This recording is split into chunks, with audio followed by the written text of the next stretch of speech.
എല്ലാവർക്കും നമ്മുടെ ചാനലിലേക്ക് സ്വാഗതം. ഇന്ന് നമ്മൾ ക്രിസ്മസ് സ്പെഷ്യലായിട്ട് ഒരു പാലപ്പം ആണ് തയ്യാറാക്കി എടുക്കുന്നത്.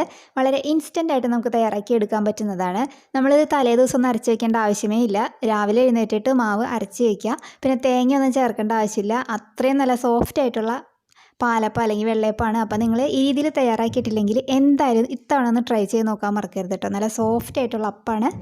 അപ്പോൾ നിങ്ങൾക്ക് ഇഷ്ടമായാൽ ട്രൈ ചെയ്യുക. കൂടാതെ നിങ്ങളുടെ ഫ്രണ്ട്സിൻ്റെ ഫാമിലിക്ക് റെസിപ്പി വീഡിയോ ഒന്ന് ഷെയർ ചെയ്ത് കൊടുക്കാൻ മറക്കല്ലേ. ആരെങ്കിലും നമ്മുടെ ചാനലിലേക്ക് ആദ്യമായിട്ട് വന്നിട്ടുണ്ടെങ്കിൽ ഒന്ന് ചാനൽ സബ്സ്ക്രൈബ് ചെയ്യാനും മറക്കല്ലേ. അപ്പോൾ നമുക്ക് ഇൻസ്റ്റൻ്റ് ആയിട്ടുള്ള പാലപ്പം അല്ലെങ്കിൽ വെള്ളയപ്പം റെഡിയാക്കി എടുക്കാം.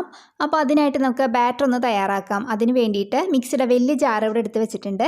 ഇതിലേക്ക് 2 കപ്പ് സാധാരണ നമ്മൾ കുടിക്കാൻ ഉപയോഗിക്കുന്ന പച്ചവെള്ളമാണ് ചേർത്ത് കൊടുക്കുന്നത് കേട്ടോ. തിളപ്പിച്ചിട്ടൊന്നുമില്ല, സാധാരണ പച്ചവെള്ളം നമ്മൾ കുടിക്കാൻ ഉപയോഗിക്കുന്ന വെള്ളം ചേർത്തിട്ടുണ്ട്. ഇനി ഇതിലേക്ക് 2 കപ്പ് അരിപ്പൊടിയാണ് ചേർക്കുന്നത്. നമ്മൾ അപ്പത്തിനും ഇടിയപ്പത്തിനൊക്കെ എടുക്കുന്ന നൈസായിട്ടുള്ള വറുത്ത അരിപ്പൊടി. പിന്നെ ഇതിലേക്ക് 1 കപ്പ് വേവിച്ച ചോറാണ് ചേർത്ത് കൊടുക്കുന്നത്. നിങ്ങൾ ഏത് ചോറാണോ ഉപയോഗിക്കുന്നത് അത് ചേർത്ത് കൊടുക്കുക. ഞാനിവിടെ മട്ട റൈസാണ് ചേർത്ത് കൊടുത്തിരിക്കുന്നത് കേട്ടോ. അപ്പോൾ ചൂടോടുകൂടി ചേർക്കരുത്, ചൂടാറിയ ശേഷം ചേർത്ത് കൊടുക്കുക. പിന്നെ ഇതിലേക്ക് 1 ടീസ്പൂൺ നിറച്ച് ഇൻസ്റ്റൻറ്റ് ഈസ്റ്റാണ് ചേർത്ത് കൊടുക്കുന്നത്.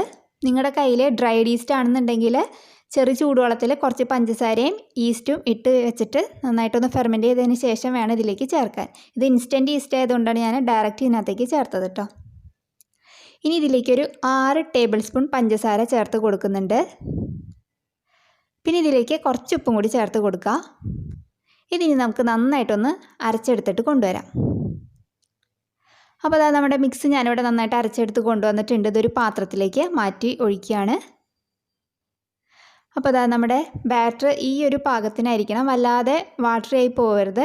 ചെറിയൊരു തിക്നെസ്സിൽ വേണം നമ്മളിത് അരച്ചെടുക്കാനായിട്ടോ. അപ്പോൾ ഈ ഒരു പാകത്തിനാക്കിയിട്ടുണ്ട്. ഇതൊന്ന് ഇളക്കിയിട്ട് കൊടുത്തിട്ട് ഇത് നമുക്ക് അടച്ച് വയ്ക്കാം. അടച്ച് വെച്ചിട്ട് മിനിമം 1 മണിക്കൂർ കൊണ്ട് ഇത് ഫെർമെൻറ്റ് ചെയ്ത് വരും. നിങ്ങൾക്ക് കൂടുതൽ സമയം വെക്കണമെന്നുണ്ടെങ്കിൽ കൂടുതൽ സമയം വെക്കാം, പക്ഷേ 1 മണിക്കൂറൊക്കെ മതിയാവും ഇത് നന്നായിട്ട് ഫെർമെൻറ്റ് ചെയ്ത് വരാനായിട്ട് കേട്ടോ. അപ്പോൾ ഇത് നമുക്കൊന്ന് മാറ്റി വയ്ക്കാം. അപ്പോൾ അതാ നമ്മൾ നേരത്തെ അരച്ച് വെച്ച നമ്മുടെ മാവ് നന്നായിട്ട് ഇവിടെ ഫെർമെൻറ്റ് ചെയ്ത് വന്നിട്ടുണ്ട്. ഇപ്പോൾ ഒരു 1.25 മണിക്കൂറൊക്കെ ആയിട്ടുണ്ട് ഞാനിത് വെച്ചിട്ട് കേട്ടോ. ഇതിപ്പോൾ ഇവിടെ കുറച്ച് തണുപ്പായതുകൊണ്ട് ഒരു 1.25 മണിക്കൂറൊക്കെ എടുത്തിട്ടുണ്ട് ഇതൊന്ന് ഫെർമെൻറ്റ് ചെയ്ത് വരാനായിട്ട്. അപ്പോൾ അത് നന്നായിട്ട് തന്നെ ഇത് ഫെർമെൻറ്റ് ചെയ്ത് വന്നിട്ടുണ്ട്. കണ്ടില്ലേ, നല്ല അടിപൊളിയായി വന്നിട്ടുണ്ട്. ഇനി നമുക്ക് അപ്പം ചുട്ടെടുക്കാം. അതിന് വേണ്ടിയിട്ട് സ്റ്റൗ ഓണാക്കി ഞാൻ ഒരു ദോശത്തവയാണ് വെച്ച് കൊടുത്തിരിക്കുന്നത് കേട്ടോ. അപ്പോൾ നിങ്ങളുടെ കയ്യിൽ അപ്പച്ചട്ടി ഉണ്ടെങ്കിൽ അതിൽ ചെയ്തെടുത്തോളൂ കേട്ടോ. അപ്പോൾ ഇത് നന്നായിട്ടൊന്ന് ചൂടായിട്ട് വരണം. അപ്പോൾ ഇതാ ഇവിടെ നന്നായിട്ട് ദോശത്തവ ചൂടായി വന്നിട്ടുണ്ട്. ഈ സമയത്ത് നമ്മുടെ മാവ് നന്നായിട്ടൊന്ന് മിക്സ് ചെയ്തെടുക്കുക. എന്നിട്ട് 1 or 2 തവി ഇതിനകത്തേക്ക് ഒഴിച്ച് കൊടുക്കുക. എന്നിട്ട് ജസ്റ്റ് ഒന്ന് ചുറ്റിച്ചെടുക്കുക. ഇനി നമുക്ക് ഇതിനകത്ത് ചെറിയ ചെറിയ ബബിൾസ് വരുമ്പോൾ നമുക്കത് മൂടി വെച്ചിട്ട് ഒന്ന് അടച്ച് വയ്ക്കുക. എന്നിട്ട് നമുക്കിത് ലോ ഫ്ലെയിമിൽ വെച്ചിട്ട് ഒന്ന് കുക്ക് ചെയ്തെടുക്കാം. അപ്പോൾ ഇതിൻ്റെ അരികൊക്കെ നന്നായിട്ട് മൊരിഞ്ഞ് കിട്ടണമെന്നുണ്ടെങ്കിൽ കുറച്ചധികം സമയം കുക്ക് ചെയ്തെടുത്താൽ മതി. അതൊക്കെ നിങ്ങളുടെ ഇഷ്ടം പോലെ ചെയ്തെടുക്കുക. ചിലർക്ക് അരികൊക്കെ നന്നായിട്ട് മൊരിഞ്ഞ് വരുന്നതായിരിക്കും ഇഷ്ടം. അപ്പോൾ നമ്മൾ കുക്ക് ചെയ്യാൻ വെച്ചിട്ട് ഇപ്പോൾ 1-2 മിനിറ്റ് ആയിട്ടുണ്ട്. നമുക്കൊന്ന് തുറന്ന് നോക്കാം. അപ്പോൾ അതാ നമ്മുടെ അടിപൊളി നല്ല സോഫ്റ്റ് ആയിട്ടുള്ള നല്ല പഞ്ഞി പോലെയുള്ള വെള്ളയപ്പം അല്ലെങ്കിൽ പാലപ്പം ഇവിടെ റെഡി ആയിട്ടുണ്ട്. കണ്ടില്ലേ, നല്ല സോഫ്റ്റ് ആയിട്ടുള്ള അപ്പമാണ്. അപ്പോൾ ഇത് മാറ്റാം. അപ്പോൾ ഇതേപോലെ അടുത്തതും നമുക്ക് റെഡിയാക്കി എടുക്കാം.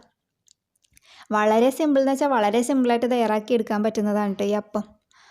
വലിയ മെനക്കേടൊന്നുമില്ല. രാവിലെ തന്നെ നമുക്ക് മാവ് അരച്ച് വെച്ചിട്ടുണ്ടെങ്കിൽ അപ്പം തന്നെ നമുക്ക് ചുട്ടെടുക്കാം.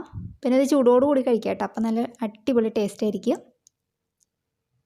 അപ്പോൾ അതാ ഞാനിവിടെ അപ്പം എല്ലാനും ചുട്ടെടുത്തിട്ടുണ്ട്. എല്ലാനും എടുത്തിട്ടില്ല, കുറച്ച് എടുത്തിട്ടുണ്ട്.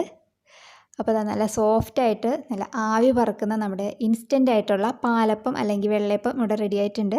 അപ്പോൾ നിങ്ങൾ ഈ രീതിയിൽ തയ്യാറാക്കിയിട്ടില്ലെന്നുണ്ടെങ്കിൽ എന്തായാലും ഒന്ന് ട്രൈ ചെയ്ത് നോക്കാൻ മറക്കരുത് കേട്ടോ. വലിയ മെനക്കേടില്ലാത്ത ഒരു അപ്പമാണ്. അപ്പോൾ ഇതിൻ്റെ കൂടെ നിങ്ങൾക്ക് ചിക്കൻ റോസ്റ്റോ മുട്ട റോസ്റ്റോ എന്താണെന്ന് വെച്ചാൽ നിങ്ങൾക്ക് ഇഷ്ടം പോലെ കഴിക്കാം. അപ്പോൾ നിങ്ങൾക്ക് ഇഷ്ടമായാൽ ട്രൈ ചെയ്യുക. നല്ലൊരു വീഡിയോ ആയിട്ട് നമുക്ക് അടുത്ത ദിവസം കാണാം. താങ്ക്